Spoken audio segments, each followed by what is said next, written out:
Sejam bem-vindos a mais uma edição do Vai Ter Copa, o podcast que é o intensivão para você que quer saber tudo sobre as 48 seleções que vão disputar o Mundial.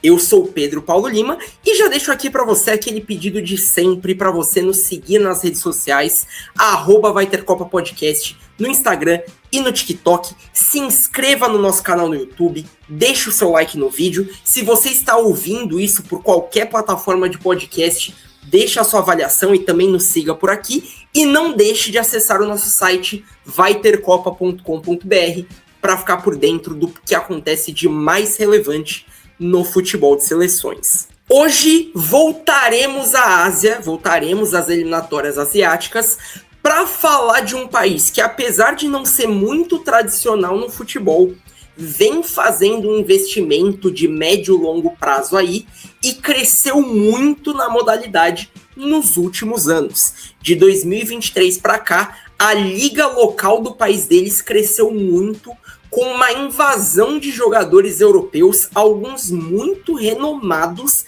que foram jogar no país e ajudaram o esporte a crescer por lá. Eles se classificaram para essa Copa sem muito sofrimento, mas tiveram alguns problemas durante o ciclo. Foram 2 trocas de técnico. Eles tinham um técnico na última Copa, eles trocaram para esse ciclo e acabaram voltando para o técnico que eles já tinham antes.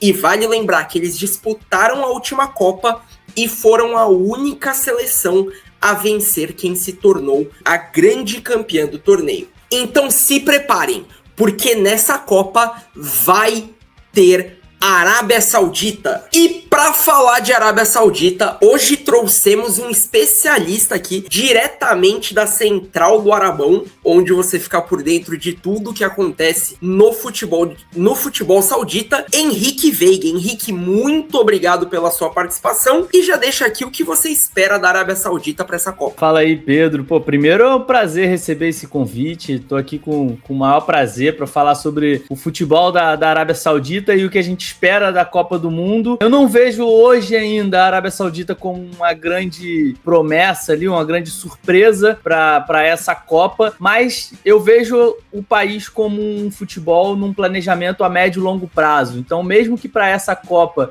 a gente ainda não veja um grande sucesso, aprontando para cima dos grandes, a gente ainda vai ouvir muito falar sobre a seleção da Arábia Saudita no futuro. Mas o papo hoje é a Copa de 2026. Vamos destrinchar ela. E você falou de aprontar para cima dos grandes. A Arábia Saudita pode até não ter passado de fase na última Copa, mas eles aprontaram para cima da Argentina. Acho que foi o jogo mais nocivo da Copa, eu diria, porque apesar de eu ter ficado muito feliz, eu tenho a sensação clara de que a Argentina não seria campeã se não fosse a derrota para a Arábia Saudita no primeiro jogo, né? Que ali o Scaloni resolve mudar tudo e tal.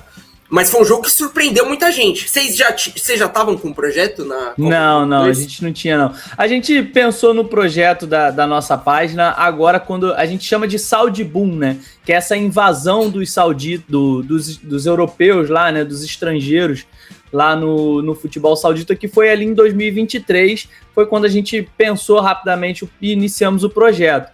Mas é lógico que esse jogo contra a Argentina todo mundo acompanhou, né? Foi um jogo histórico para todo mundo, mesmo aqueles que não acompanham nem a Argentina e nem a Arábia Saudita, todo mundo se amarrou nesse jogo.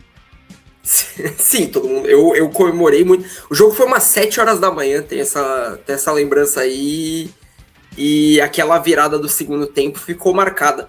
Então já vamos falar sobre o estilo de jogo da Arábia Saudita, que a equipe variou de formação durante o ciclo, até porque teve 2 mudanças de técnico, né?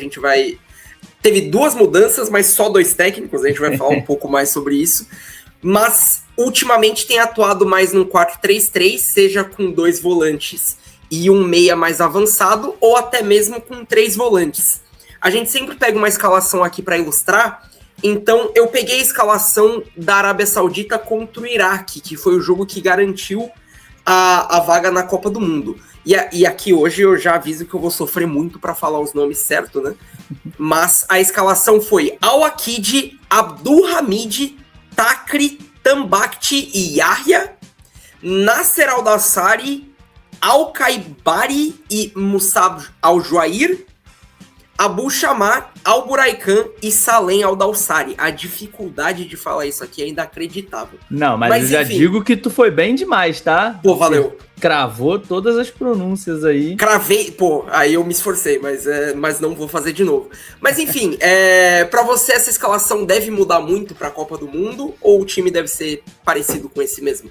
Tá, primeiro eu vou dar só uma rápida explicação do que você falou sobre os técnicos, né? Porque o Hervé Renard foi o treinador da Arábia na última Copa. Inclusive, tem um vídeo que viralizou bastante na época, que eles vão pro intervalo do jogo contra a Argentina e ele começa a brigar com todo mundo. Tipo, vocês vieram aqui para tirar foto, todo mundo quer tirar foto com o Messi ou vocês vieram aqui para jogar futebol? E começa a dar um esporro, assim. E é legal porque nesse jogo... a Arábia foi para o intervalo perdendo e ele falou tudo isso, se eu não me engano, foi em inglês, então tinha um tradutor também, e aí era legal porque ele dava um esporro assim de uma maneira muito incisiva e o tradutor ia na mesma que a dele, gritando com todo mundo.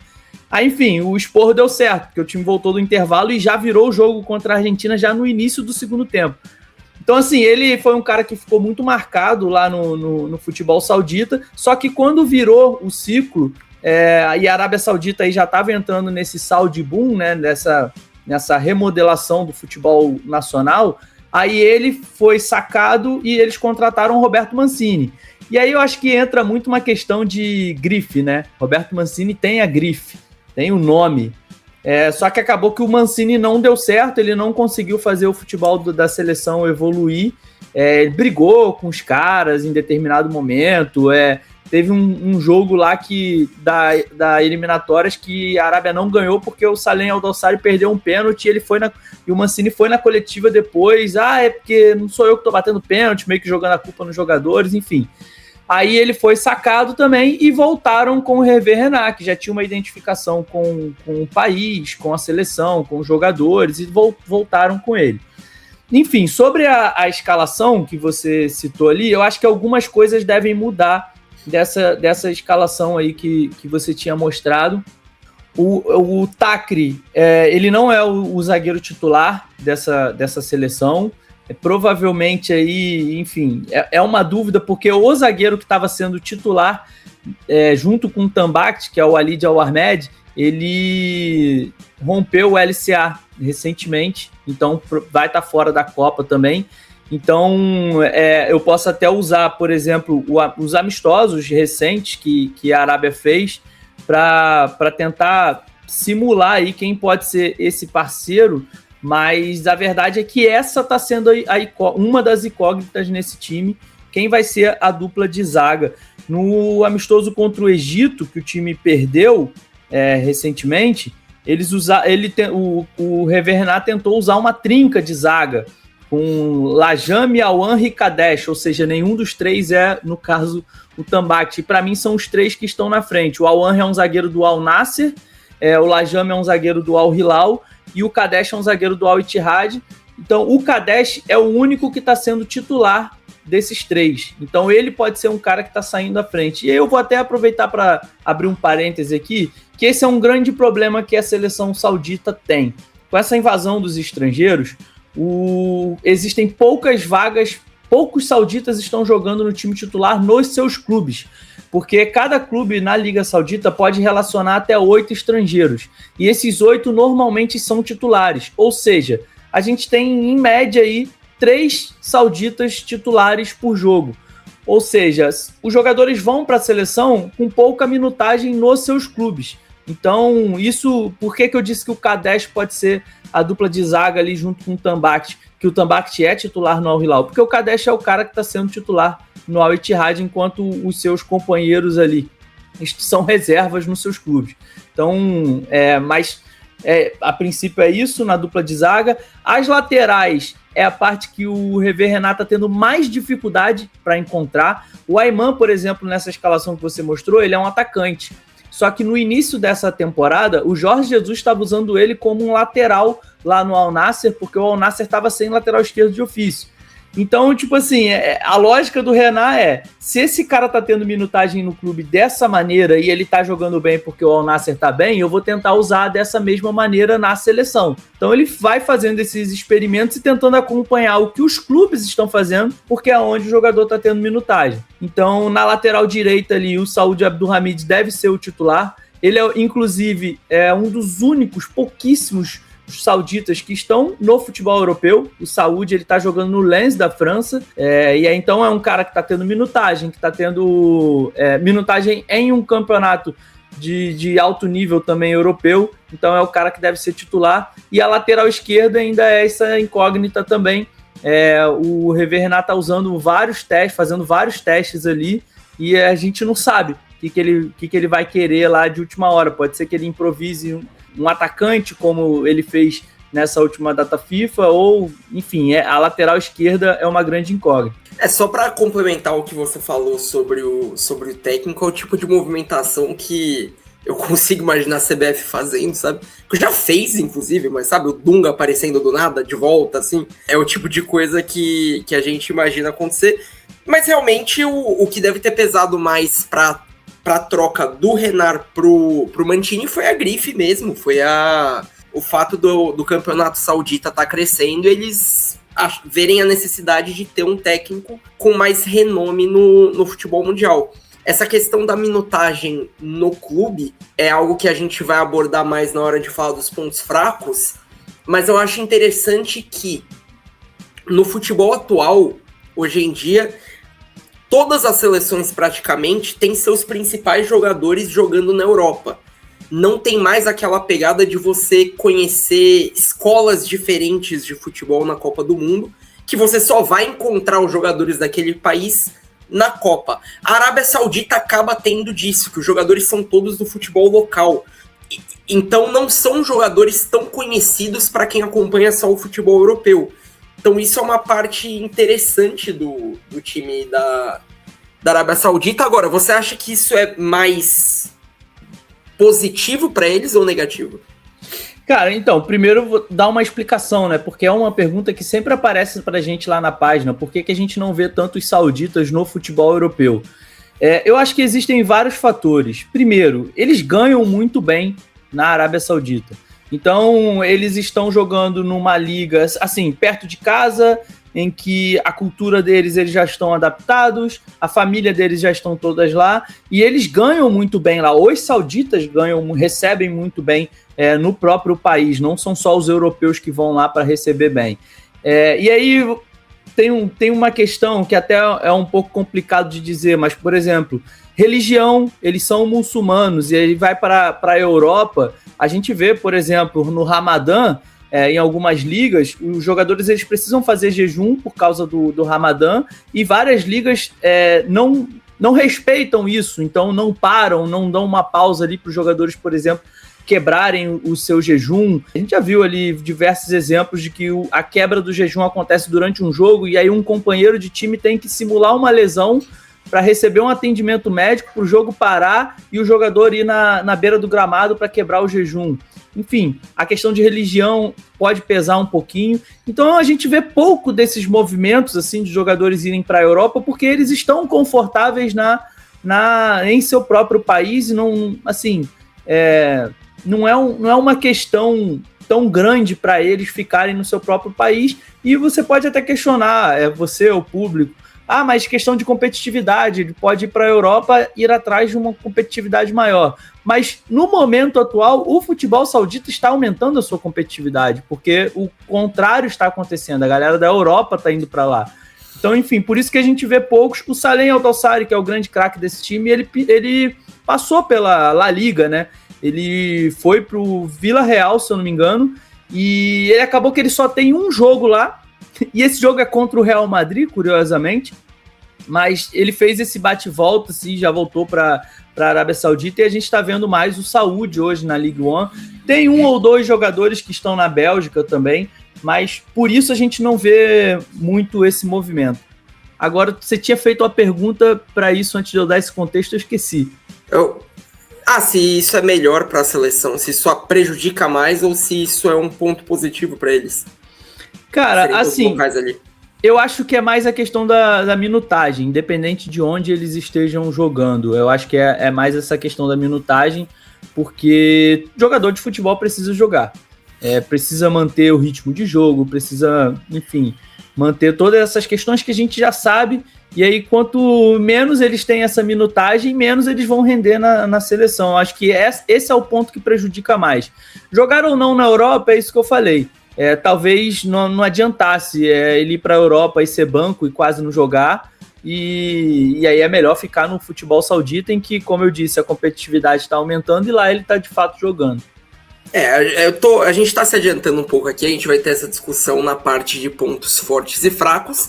Mas vamos falar um pouco do elenco, vamos tentar falar sobre os principais jogadores da seleção saudita, começando por Musab Al-Juair, de 22 anos, ele vai fazer 23 durante a Copa.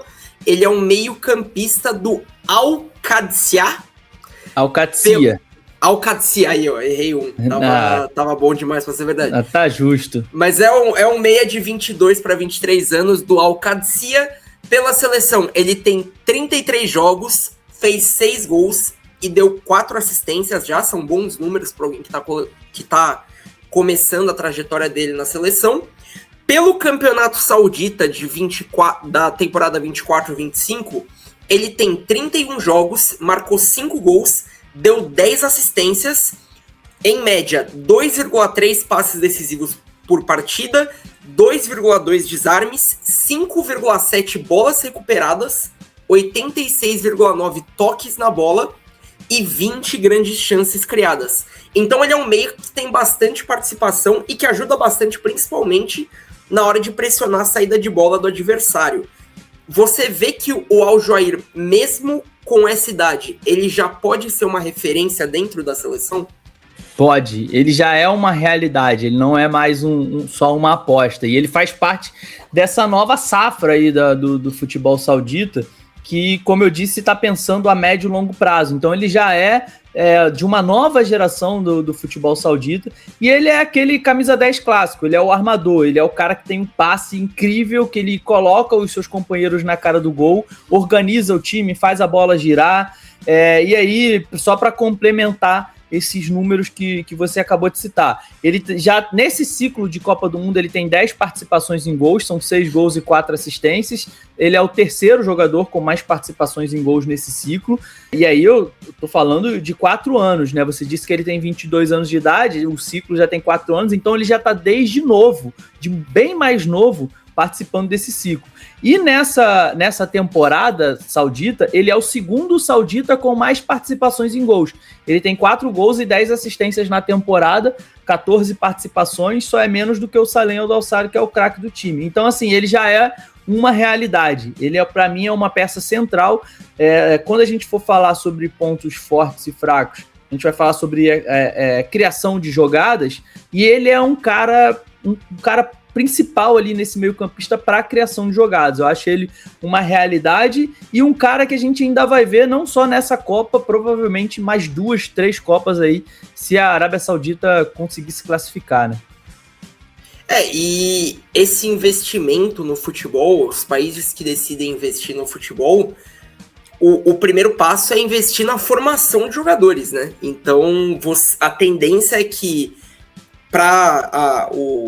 você até comentou comigo antes da gravação que o projeto da Arábia Saudita é visando 2034, que é quando eles vão ser sede do torneio. Então, a tendência é que nos próximos anos surjam mais jogadores, assim como o Al-Juair, que chamem a atenção. E esse investimento na base é fundamental para quem quer ter uma seleção competitiva pensando no futuro. A gente aqui no Brasil, pelo menos com seleção, a gente é completamente imediatista, o que importa é a próxima Copa, mas o primeiro passo para você ter uma seleção forte é o investimento na formação de novos jogadores. Então, já falamos algumas vezes dele, afinal, é o principal jogador da seleção saudita, inclusive Naquele jogo contra a Argentina, que eu acredito que todo mundo assistiu, foi ele que marcou o segundo gol da Arábia Saudita, o gol da virada, um belíssimo gol. Estamos falando de Salem Al-Dawsari, atacante de 34 anos do Al Hilal. Pela seleção, são 104 jogos, 25 gols e 13 assistências. E na temporada 24-25, ali contando Al Hilal e seleção, ele fez 51 jogos, marcou 27 gols e deu 18 assistências, uma média de 98 minutos para participar de um gol. Praticamente um gol por jogo é o que o Salem Al-Dawsari entrega. É um jogador que, quando a gente fala dos times sauditas, a gente pensa muito nessa invasão europeia que você vem citando, dos jogadores de renome que foram para lá. Só que o Al-Dawsari, sendo um saudita, é um dos principais jogadores da liga e, com certeza, o principal jogador da seleção. Então, o que quem vai acompanhar essa Copa do Mundo pode esperar do camisa 10 da Arábia Saudita? Então, ele é o grande nome dessa seleção, dessa geração. Ele tá indo para sua terceira Copa a ser disputada, e assim, eu acho que aqui no Brasil a gente banaliza um pouco esse feito, porque o Brasil tá em toda a Copa, né? Então sempre tem um jogador ali que tá na terceira, às vezes até na quarta Copa seguida, enfim. Mas pensando em Arábia Saudita, que é um país que não é tão unanimidade assim em Copas do Mundo, você vê um jogador participando da terceira seguida, é um grande feito. Ele inclusive, tá caminhando... Desculpa interromper, mas posso até estar errado, vou até checar, mas é a quarta Copa da Arábia Saudita, não é? Não, eu acho que é a quinta, se eu não me engano, 94, 2006, aí 18, agora... 22 e eles participaram 26. De 4, vão agora para a quinta. Então, um jogador só ter 3 Copas na Arábia Saudita é algo muito relevante. Exatamente. E aí, ele já, por exemplo, ele marcou nesse jogo contra a Argentina, que a gente falou muito, mas ele também marcou contra o México nessa mesma Copa e já tinha marcado contra o Egito na Copa de 2018. Então é um cara que, enfim, é uma referência no futebol nacional, é um ídolo lá para a torcida, está caminhando para ser um dos maiores jogadores da história da seleção. Ainda não é, mas está caminhando para isso. Então, assim, é um ponta esquerda muito habilidoso, muito rápido, tem muita qualidade técnica. Nesse ciclo de Copa, ele tem 7 gols e 10 assistências, então a maioria das jogadas passa pelos pés dele. Se a Arábia Saudita ganha, passa pelos pés dele, né, pelas participações em gols que você até mesmo citou. Então é isso, é o cara que fica ali na ponta esquerda, muito habilidoso, parte para cima, consegue trabalhar muito bem as jogadas com seus companheiros. Por ser uma referência para o país, seus companheiros respeitam muito, mesmo quem joga contra ele nos clubes, respeitam muito ele, sabe a referência que ele é. O país respeita muito como torcida. Pô, você vai ver vai assistir um jogo do Al Hilal, cara, por exemplo, ele vai bater o escanteio ali perto da torcida e a torcida vai à loucura por ele chegar perto ali, ovacionando ele. Então, assim, é o capitão, é a grande referência, é o líder do time, é o jogador mais perigoso. Então, qualquer um que for enfrentar a Arábia Saudita na Copa, é para ele que tem que olhar e tem que tomar mais cuidado. Inclusive, até te fazendo uma pergunta sobre a Liga no geral, a gente sabe que tem 4 grandes clubes, né, na Arábia Saudita. Como que é a relação de rivalidade entre esses clubes? E aí, se essa rivalidade existe, se ela é tão forte quanto a gente vê em outros países, como que é o relacionamento das torcidas rivais com o Al-Dawsari, que é um símbolo do Al Hilal, por exemplo? Então, entre clubes, a rivalidade é absurda, é enorme. Eles ficam brigando o tempo todo, os clubes. Briga, assim, não briga física na mão, né? Mas, assim, pré-jogo já tem um monte de um zoando o outro nas redes sociais. Ganhou o jogo, é um monte de montagem, zoação, mosaico para provocar o adversário. Lá eles têm uma rivalidade muito grande que eu acho que as pessoas que não acompanham a liga não têm tanta noção, mas assim, é uma rivalidade muito grande entre os clubes. Então eu vou dar até um exemplo mais recente, que nessa última janela de transferências o Benzema trocou o Al-Ittihad pelo Al Hilal, que são 2 dos maiores rivais ali dentro da liga. Cara, a torcida do Al-Ittihad estava no meio da rua queimando camisa do Benzema. urinando na camisa, assim, tamanha a rivalidade entre os clubes. Então, assim, durante o jogo, é claro, pode ali haver confusão e tal, mas fora de campo o Salem é uma referência e aí os clubes respeitam muito. Em relação à seleção nacional, os clubes se respeitam muito. Então, por exemplo, você pega um time pequeno que às vezes não teve nenhum convocado para a Copa, eles fazem um post, hoje a nossa seleção vai jogar, vamos torcer por eles, pelos nossos representantes. Então, assim, em relação à seleção, há um respeito muito grande. Em relação aos clubes, tem uma rivalidade enorme entre eles. Eu perguntei até porque aqui no Brasil a gente vê muito disso, né? Por exemplo, um jogador como o Endrick, que saiu muito identificado com o Palmeiras, você vê torcidas rivais daqui de São Paulo meio que torcendo pro Endrick dar errado. Às vezes ele entra na seleção torcendo para ele não render, para dar lugar para outro jogador, enfim. Por isso que eu tive essa dúvida se as torcidas rivais têm esse mesmo tratamento do Al-Dawsari como uma referência do país, porque ele é sem dúvida o principal jogador saudita da liga, né? Eu acho que quando se trata de seleção, é aquilo. Para a Arábia Saudita é um grande feito disputar a Copa. Então, como isso é um grande feito para o país, eu acho que em relação à seleção, a torcida deixa essa rivalidade de lado e vai torcer para o melhor para o seu país, entendeu? Porque ali é um grande momento que eles estão vivendo. E aí, aqui no Brasil, por exemplo, é o que eu falei, a gente pode banalizar certas coisas porque a gente está disputando toda vez.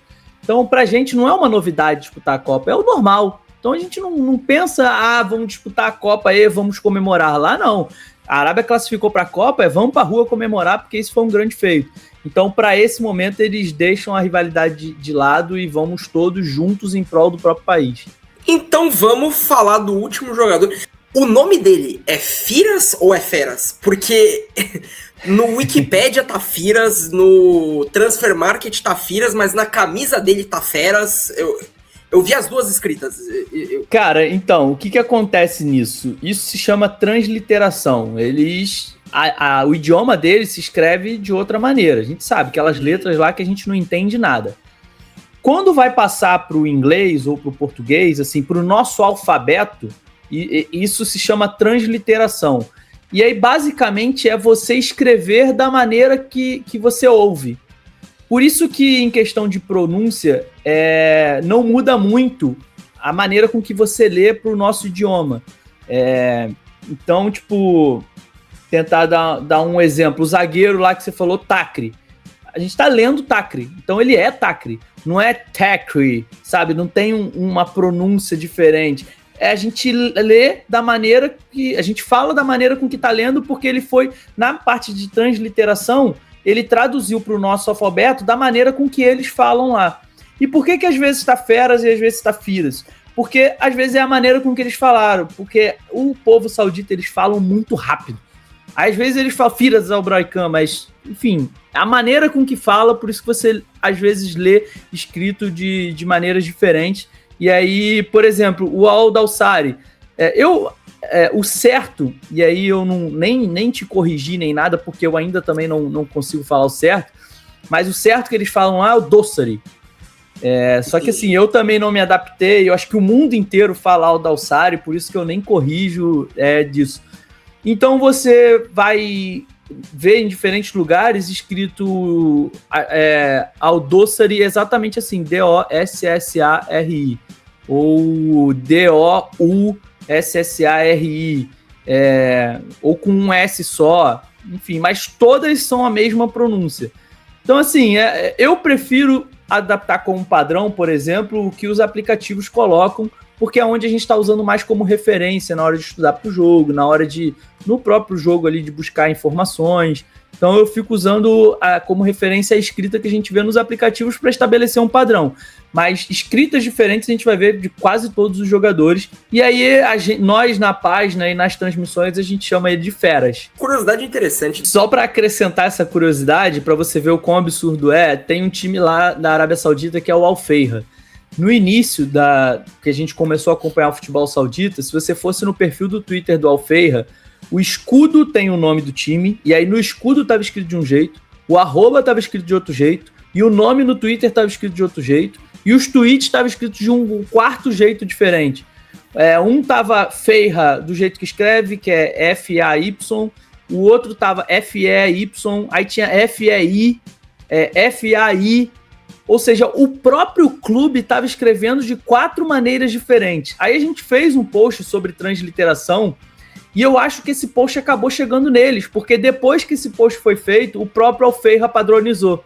Então eles mudaram o nome no Twitter, mudaram o arroba, mudaram tudo para ficar F-A-Y-H-A, para tudo estar escrito do mesmo jeito.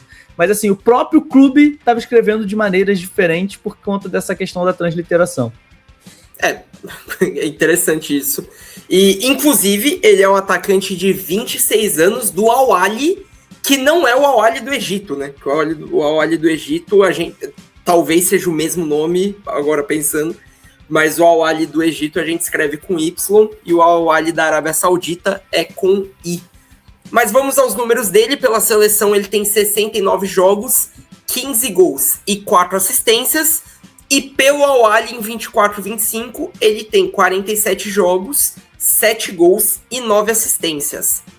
Para um centroavante, não são números de gols que chamam tanto a atenção. Mas na Copa do Mundo, você diria que o Al-Buraikan, que o Feras, é a principal esperança de gol da seleção? Ele provavelmente vai ser o titular. Ele não foi titular no ciclo inteiro, ele disputou vaga com o Al-Sherri, o centroavante do Al-Ittihad, o tempo todo. Nas convocações mais recentes ele tem sido titular, até porque no clube ele também está tendo mais minutagem. E ele tem uma versatilidade maior. O Al-Sherri, ele é aquele centroavantão, pivô, alto, forte, vai se posicionar bem e fazer gol de cabeça. O Fera já é um cara de mais mobilidade. No Al-Ahly, como o Al-Ahly já tem o Ivan Toney lá, que é mais esse cara, e é difícil tirar a vaga do Ivan Toney de titular, o Feras por muitas vezes joga como um segundo atacante também. Então ele pode cair pelas pontas, ele pode interagir ali com o meio-campista. Então é um cara versátil de mais mobilidade. E aí eu acho que isso é um diferencial para ele ter conseguido assumir essa titularidade. Nesse ciclo de Copa do Mundo ele é o artilheiro do time, tem 10 gols. E aí ele deu assistência para o gol da virada contra a Argentina, só para ter como referência. O gol que foi do Al-Sherri, que é o concorrente dele lá como centroavante. Então, assim, é um cara que mais versátil, faz mais de uma posição. Se precisar, ele pode jogar de ponta também. Ele só não é um cara muito rápido e habilidoso, mas ele pode fazer o feijão com arroz na ponta. Eu acho que essa versatilidade consagra ele como o centroavante titular da Arábia Saudita na Copa. Eu acho que, assim, é um cara que sabe marcar gols. Talvez a quantidade de gols marcados por ele tenha a ver com a produção ofensiva da Arábia Saudita, que a gente vai falar mais pra frente, mas é um cara que tem que ficar de olho para marcar ele também, porque, apesar disso tudo, ele ainda é o artilheiro da Arábia Saudita nesse ciclo de Copa.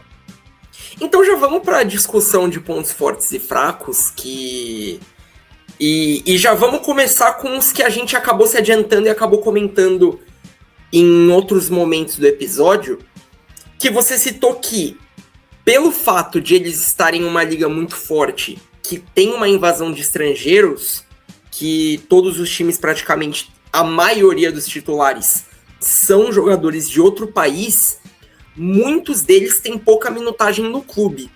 Isso é uma coisa que você até chamou a atenção especificamente para o caso dos goleiros, que os goleiros sauditas têm muito pouca minutagem, porque a partir do momento que o time vai pensar em 8 estrangeiros, geralmente eles dão preferência para um goleiro mais experiente, um goleiro com mais rodagem, com mais nome, enfim. Então os goleiros sauditas têm pouca minutagem, o que pode ser um problema, mas ao mesmo tempo todos eles jogam em uma liga forte, uma liga competitiva, e estão acostumados com a pressão, com um jogo grande, etc. Então, mais uma vez, eu te faço essa pergunta de colocar na balança. Esse fator deles jogarem todos no mesmo campeonato, no final das contas, o que pesa mais? O fato deles jogarem numa liga forte como um ponto positivo, ou a baixa minutagem e essas outras questões como um ponto negativo para a seleção? Então, primeiro eu tenho que dizer que isso é uma discussão constante e ainda é atual. A galera que manda no futebol saudita ainda discute isso, essas questões, para tentar chegar no que pode ser a melhor alternativa para eles. Então, por exemplo, se é melhor aumentar a quantidade de estrangeiros lá para poder pensar na qualidade da liga, ou não, ou diminuir, enfim, dar minutagem para os sauditas, tudo isso ainda é algo que está em discussão e que ainda deve ser adaptado nos próximos anos. Eles ainda não chegaram na melhor situação possível. Então, assim, muita gente diz que pouca minutagem para os jogadores é muito ruim por conta da falta do ritmo de jogo, principalmente goleiro, que joga menos ainda. Todos os clubes da Saudi Pro League têm um goleiro estrangeiro. A questão da minutagem é importante, mas existe uma contrapartida e a Federação Saudita usa isso como argumento, que é eles estarem no entorno de muitos jogadores de qualidade técnica. Então, é óbvio que se eu fosse um jogador do Al Nassr hoje, mesmo que eu não jogasse, eu iria elevar o meu nível de futebol por estar do lado do Cristiano Ronaldo. É lógico que eu ia aprender muita coisa com ele, enfim, eu ia desenvolver muito mais o meu futebol por estar em volta ali com Cristiano Ronaldo, João Félix, Coman, Mané, eu ia aprender muita coisa com esses caras. Então, assim, eu acho que essa questão do limite de estrangeiros e da minutagem dos jogadores talvez ainda não tenha mudado, porque eles estão aproveitando esse embalo de aprender muito. Existe essa contrapartida, mas para um futuro isso ainda pode ser ajustado. Eles ainda podem chegar num denominador comum, mas ainda existem prós e contras dessa baixa minutagem. Eu concordo com o que você falou, mas eu acho que é muito difícil você medir o que vai acabar pesando mais, porque jogar em uma liga forte faz toda a diferença. Você ter o costume do jogo grande, e por mais que o futebol saudita seja mais local ali naquele cenário tem muita pressão, e os jogadores, quando eles vão para um jogo importante contra um rival saudita, eles têm essa sensação do jogo grande que algumas outras seleções que têm jogadores de ligas menores não têm essa experiência. Por outro lado, a falta de minutagem faz muita diferença até fisicamente para o time, e acho que principalmente a questão de goleiro, porque para goleiro a experiência, você tá atuando, é algo que faz muita diferença. Então essa questão dos goleiros é algo que chama atenção e que vale você pensar se isso vai ser um problema muito grande para a Arábia Saudita durante a Copa. E aí aqui outro ponto negativo que você citou foi a falta de criatividade, né, de jogadores criativos. A gente falou do Al Joair como um jogador que tem essa achada, que tem essa capacidade de colocar os companheiros em situações de gol, mas no geral é um time que não cria tantas chances. Que podemos falar sobre isso? Rapidinho, só completar um pouco sobre a questão da minutagem, ainda sobre essa questão dos goleiros, eu vou dar um exemplo. Na temporada passada, o Nawaf Al-Akid, ele pertence ao Al Nassr e estava emprestado para o Al Fateh. O Al Fateh foi, na primeira metade da temporada, no primeiro turno, foi o pior time disparado, estava a lanterna muito mal. E sofrendo goleadas, tomou um 9-0 do Al Hilal. E o goleiro estrangeiro, depois disso, ele foi afastado. Não vamos usar mais você, não tá dando certo. E o Nawaf assume a titularidade, começa a agarrar muito, o Al Fateh melhora muito o seu desempenho e se salva do rebaixamento até com rodadas de antecedência. Então o Nawaf era o único goleiro saudita em atividade, assim, com mais minutagem no futebol saudita na temporada passada.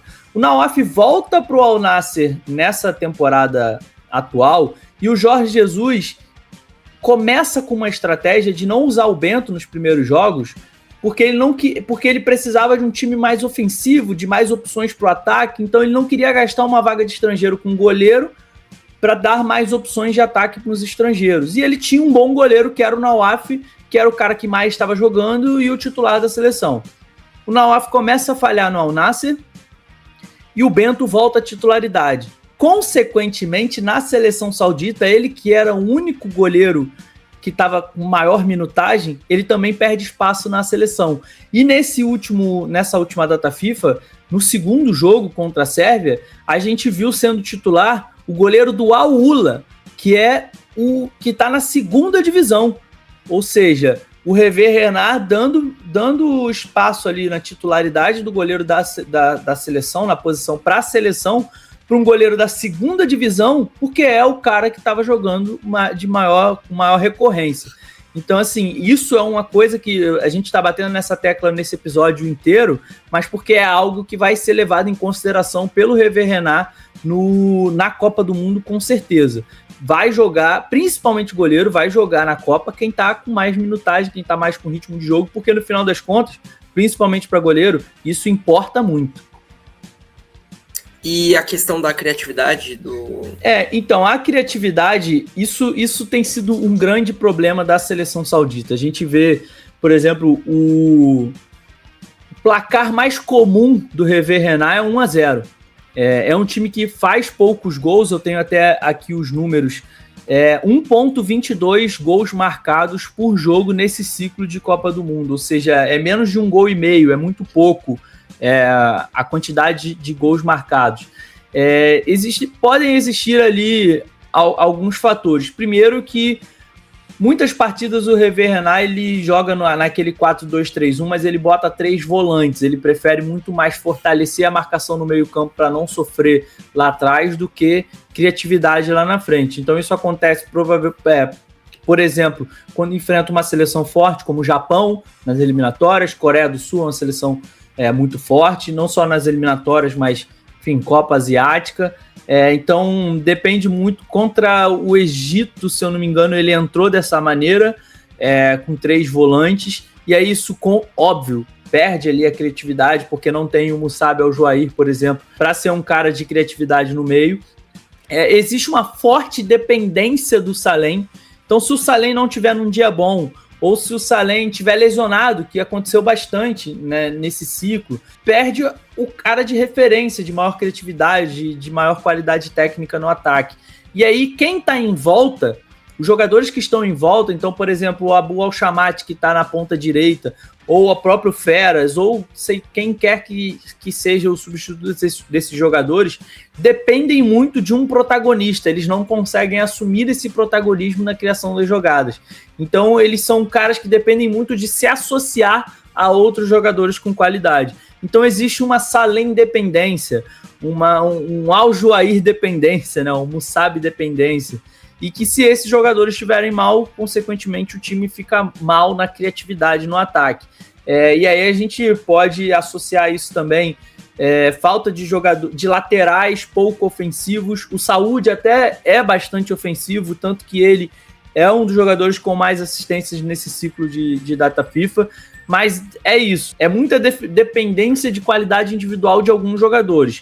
E a gente sabe que no futebol é muito dinâmico, nem sempre esses jogadores vão estar presentes e nem sempre eles vão estar presentes e jogando bem. Mas ao mesmo tempo que a gente tem poucos jogadores com essa característica da achada, da criação de jogadas, é um elenco que tem bem mais qualidade técnica do que alguns da mesma prateleira da Arábia Saudita, digamos assim. A Arábia Saudita estava no pote 3 do sorteio, então é uma seleção que tem jogadores de mais qualidade do que muitas dessas seleções que, digamos, vão brigar pela terceira colocação do grupo.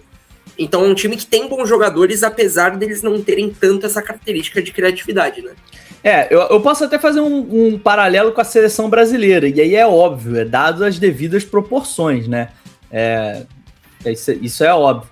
Mas a seleção brasileira tem um monte de jogador que tem uma ótima qualidade técnica, que brilha no seu clube e chega na seleção e não joga tão bem assim. E aí, assim, pode ter um fator ali do jogador, de uma pressão vindo da seleção, onde ele está representando o seu país.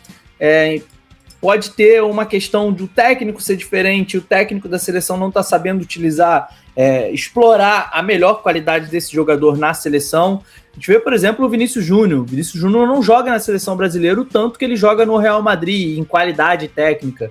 E a gente via, por exemplo, no ciclo passado, o Tite não conseguindo extrair do Vinícius Júnior o maior potencial dele. Então eu acho que isso acontece um pouco na Arábia Saudita. Eu acho que os jogadores individualmente têm uma grande qualidade. E aí eu posso citar outros que a gente não tá falando. Para mim o Tambaqui é um baita zagueiro, ele faz uma ótima dupla de zaga com o Koulibaly no Al Hilal. Mohamed Kano e o Nasser Al-Dossari são bons volantes que estão no Al Hilal. O Mohamed Kano é um cara alto, assim, ele domina ali o meio campo, entra muito na área como elemento surpresa, marca muitos gols de cabeça. Só que quando chega na seleção, como coletivo, como time, esses jogadores não conseguem produzir o tanto que a gente espera. Tanto que você citou o Cano, até lembrei, na última Copa a gente já tinha o projeto de falar de todas as seleções e tal. Como principais jogadores da Arábia Saudita, a gente citou o Al-Dawsari, obviamente, mas o Mohamed Kano, que hoje em dia ele não é uma das principais peças do time, ele é mais uma peça em um bom elenco saudita, e não essa referência máxima que ele já foi há alguns anos, o que mostra um pouco da evolução do elenco no geral, né? Exatamente, mas aí é isso, existem vários jogadores com qualidades individuais, só que quando chega para o coletivo não conseguem produzir tanto na seleção quanto produz nos seus clubes. E aí, assim, não é uma coisa também que é específica da Arábia Saudita. A gente vê várias seleções dessa maneira, inclusive a seleção brasileira, dadas as devidas proporções. Sim, com certeza. Então, para encaminhar para o final aqui, vamos à parte que mais interessa. Grupos na tela, porque é hora da projeção. O que esperamos da Arábia Saudita? Até onde a Arábia Saudita pode chegar nessa Copa do Mundo? A Arábia Saudita está no grupo H, junto com Espanha, Uruguai e Cabo Verde, né? Um grupo que já não nos favorece muito, digamos assim. Caso se classifique em primeiro, o que sabemos que na Copa do Mundo tudo é possível, vimos a Costa Rica em 2014, pegaria o segundo colocado do grupo J, e se classificar em segundo, pega o primeiro colocado do grupo J. Se a gente olhar para esse grupo aqui, o primeiro colocado vai ser a Argentina, e em segundo eu imagino que tenha uma Áustria ali, no máximo a Argélia, mas acho difícil. Caso se classifique em terceiro, o que eu acho que é o cenário mais provável para a Arábia Saudita, eles vão pegar um primeiro colocado, que aí pode ser do grupo I, A, L ou G. Então, eu acredito que fique entre França, México, provavelmente, Inglaterra ou Bélgica. Isso na segunda fase. Então, até onde você imagina que a Arábia Saudita chegue na próxima Copa? Tá, primeiro vamos falar individualmente dos jogos. Eu acho que o Cabo Verde é o jogo mais acessível para a Arábia Saudita. Então, se a gente for pensar aqui num cenário otimista, a gente vai considerar uma vitória contra Cabo Verde. Apesar de eu achar que não é tão fácil assim, porque, de novo, a Arábia Saudita é um time com pouca criatividade ofensiva, então pode ser que o time jogue bem e não consiga marcar gols, o jogo termina no 0-0, por exemplo. O futebol é incrível por conta disso, a gente não sabe o que esperar. A Arábia Saudita pode ser um favorito contra Cabo Verde, mas eu ainda não considero uma vitória certa. Mas a gente está pensando aqui no cenário otimista. O Uruguai não é mais aquele Uruguai de 10 anos atrás. O Uruguai está em baixa. O time não fez um bom ciclo, muda bastante, os jogadores estão em baixa. Não é mais aquele Uruguai que a gente via com Soares, com Forlan, enfim. Eu acho que aqui, pensando nesse cenário otimista, existe uma boa possibilidade da Arábia Saudita conseguir buscar um empate contra o Uruguai. Uma vitória contra o Uruguai, aí seria uma coisa histórica. Mas eu acho que um empate é bastante acessível contra o Uruguai. E contra a Espanha, eu acho que não tem como. A Espanha é uma das favoritas ao título da Copa do Mundo. Não acredito que deva tropeçar contra a Arábia Saudita, só que também a gente não pode duvidar, porque a Arábia Saudita foi e bateu na campeã na edição passada. Então, mas assim, num cenário otimista, eu acredito que a Arábia Saudita faça 4 pontos aqui. 4 pontos talvez seja o suficiente para passar em segundo. Vai depender dos outros confrontos, mas talvez seja o suficiente para passar em segundo. E aí me ajuda a lembrar aí, passando em segundo, enfrenta a Argentina, não é? Argentina. Aí seria incrível também ter esse reencontro. Mas aí eu também não acho que passa da Argentina. Então, eu acho que assim, no cenário mais otimista, a Arábia Saudita ela passa de fase, mas não passa dessa segunda fase, né? Seria eliminada pela Argentina. Existe uma possibilidade de perder para o Uruguai, ganhar de Cabo Verde e aí entrar na disputa ali dos terceiros lugares ali. E aí vai depender, lógico, de saldo e de N outros fatores. Mas, de qualquer maneira, se consegue avançar entre os terceiros, eu também não acho que vai passar desses outros, a não ser que enfrente ali um representante do grupo A. Mas, enfim, dito isso, a gente tem que lembrar que passar de fase já seria um feito em tanto para a Arábia Saudita. Eles disputaram 4 Copas até agora e o melhor desempenho em Copas foi em 94, que eles conseguiram avançar, mas, se eu não me engano, perderam para a Suécia nas oitavas. Então, é uma seleção que, por tradição em Copas, ou melhor, por falta de tradição em Copas, comumente é eliminado na fase de grupos. Então, eu acho que é o que se espera para essa Copa do Mundo. Eu posso até falar aqui que o planejamento, como a gente citou durante o episódio, o planejamento da Arábia Saudita é o desenvolvimento para a Copa de 2034, que eles estão pensando em lá em 2034 ter uma seleção um pouco mais competitiva para tentar chegar um pouco mais longe. Então o futebol está nesse processo de construção, e se fosse eliminado na fase de grupos nessa Copa atual, não seria o fim do mundo para eles. Até aproveitando para divulgar, eu acho que a Arábia Saudita deu azar de cair num grupo com 2 seleções que eu acho que são bem favoritas contra a Arábia Saudita.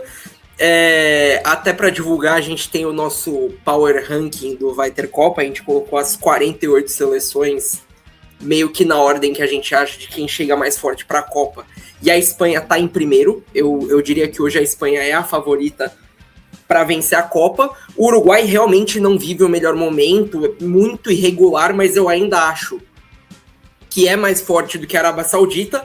Agora, eu vejo a Arábia com boas chances de passar em terceiro, porque o outro time do grupo é o Cabo Verde, que eu não vejo como um adversário que vai oferecer tanto perigo assim. No episódio passado, que a gente estava falando sobre os Estados Unidos, eu apontei que eu acho que, por ser um grupo muito equilibrado, talvez seja mais difícil de passar em terceiro. Porque esse formato novo da Copa a gente vai conhecer nesse torneio. É muito difícil prever por enquanto. Então eu acho que a Arábia Saudita... São muitas variáveis. Exatamente. Não dá para fazer aquele chaveamento de cabeça igual a gente fazia antes, para saber quem você vai enfrentar até a final. Hoje em dia é muito difícil de fazer isso. Então eu vejo a Arábia Saudita com boas chances de passar em terceiro, mas na segunda fase deve pegar uma seleção mais forte. E aí eu acho que a tendência é a eliminação na segunda fase. Então estamos juntos nessa previsão de segunda fase para a Arábia Saudita? E só para deixar claro, eu também acho que a Arábia deve perder para o Uruguai. Só que aqui a gente estava trabalhando num cenário mais otimista, que era conseguir um empate. Mas eu também acho que eles devem perder para o Uruguai. Então, mais uma vez, muito obrigado, Henrique, pela sua participação. Foi um prazer recebê-lo aqui. E aí já aproveita para falar das suas redes sociais, que você quiser divulgar. O momento é agora, mas a gente agradece muito a sua participação. Cara, eu que agradeço, foi um prazer. Quando eu recebi o convite, eu fiquei lisonjeado, assim, de falar mais sobre o futebol saudita, né?